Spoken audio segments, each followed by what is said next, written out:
In this video, I'm going to show you how to draw a fantasy wizard's tower map, dungeon map.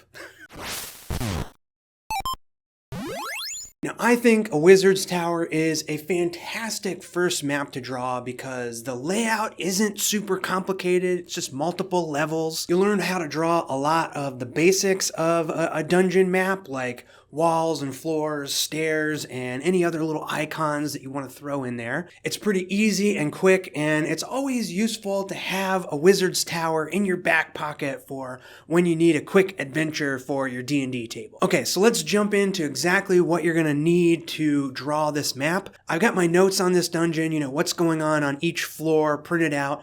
Not quite sure why it's on purple paper, but that's what I printed it on. I'll be drawing on 1/4 inch grid paper, and I'll be using a mechanical pencil and white vinyl eraser to sketch out the drawing, and then I'll be using these micron pens to ink the wizard tower drawing. I like using these micron pens because they have a uniform line, but they come in different sizes, so you can still vary your line weight when you're finishing drawing your map. I'll have links in the description to all the tools I'm using, but you don't really need any of these specific tools. You can draw your map with whatever you want, and it'll still look awesome. Okay, I'm going to start this map illustration just by planning out the floors of this tower.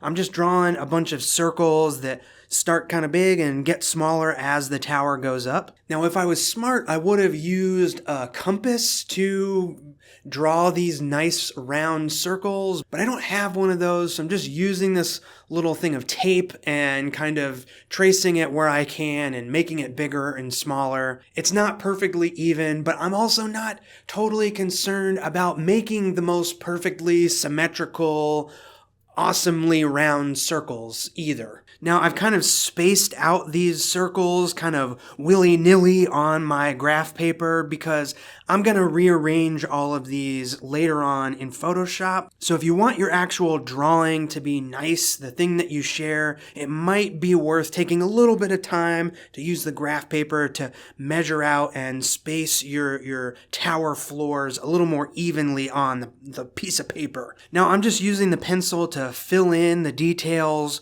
make the borders of each floor and the stairs. Okay, well actually let's talk about stairs and ladders. Because if you're drawing a wizard's tower, it's gonna have stairs and it's probably gonna have ladders. So ladders are really easy. It's just two parallel lines with a bunch of perpendicular rungs. Couldn't be more simple. You can give the ladder a little bit of dimension by angling the parallel lines. Where they're kind of angled together shows how the ladder sort of descends downward. Now, stairs can be kind of tricky, especially when you're drawing in just black and white like I am here. For my stairs, I'm following the contour of the wall, so making my parallel line kind of angle and the same radius as the wall of the tower. And then I'm trying to angle the perpendicular lines that make the stairs so they follow that angle. But you can see that when it's just a bunch of even lines, it's kind of hard to tell if the stairs are going up and down and which direction the stairs are actually going in. So the easiest fix for this is to make the stair lines recede by shortening the little dashes of the lines, kind of like the ladder, just leaving a little bit of space on the bottom stairs as they descend. And then you can also box in the stairs to show which ones descend from the floor and which ones go up to the next floor. Okay, back to drawing the details of this tower.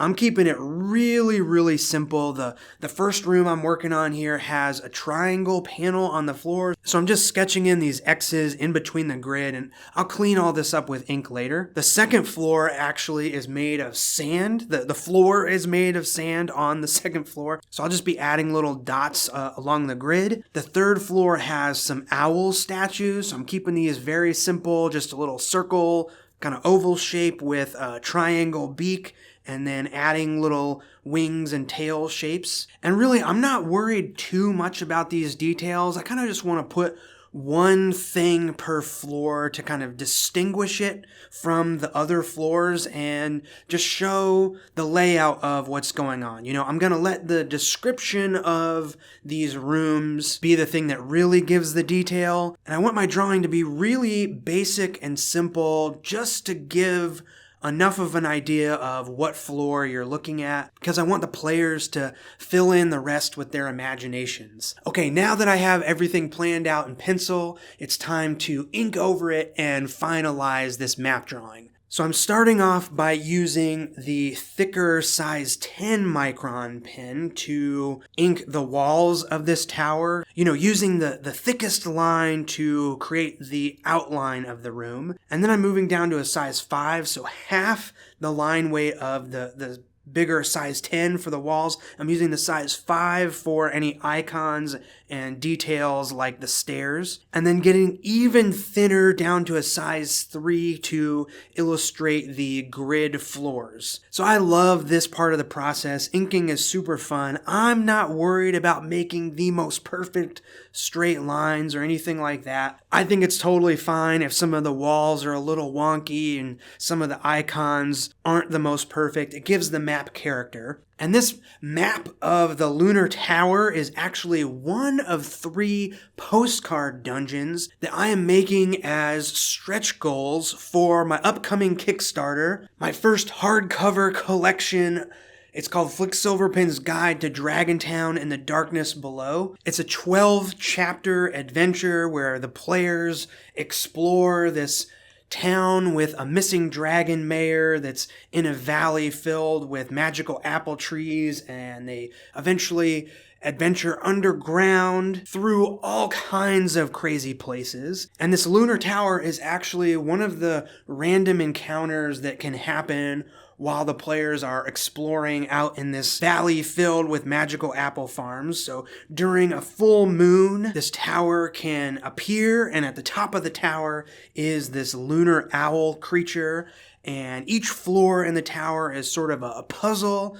Well, almost not even a puzzle, but more like an interaction or an encounter to move through and overcome. And if the players can make it to the top of the tower before the full moon disappears, they'll get to meet this lunar owl and possibly claim a really cool reward. And if you've watched this channel for a while, you know that I really love making these small dungeons, these kind of one-shot dungeons. And it's a really fun experiment to try and fit everything onto a single piece of paper, or in this case, onto a single postcard. And I hope you can tell that nothing about this drawing is super crazy. Like I always say, you don't have to be a professional artist to make a cool looking map. You know, what makes this map fun is all the craziness going on each floor. Otherwise, you know, it's not that complicated. It's just some circles and some stairs and a few little icons in the grid. And you can tell I didn't spend a whole lot of time laying out this map. I just drew it straight into my sketchbook. And like I said, I plan to scan this in and take it into Photoshop and format it so it fits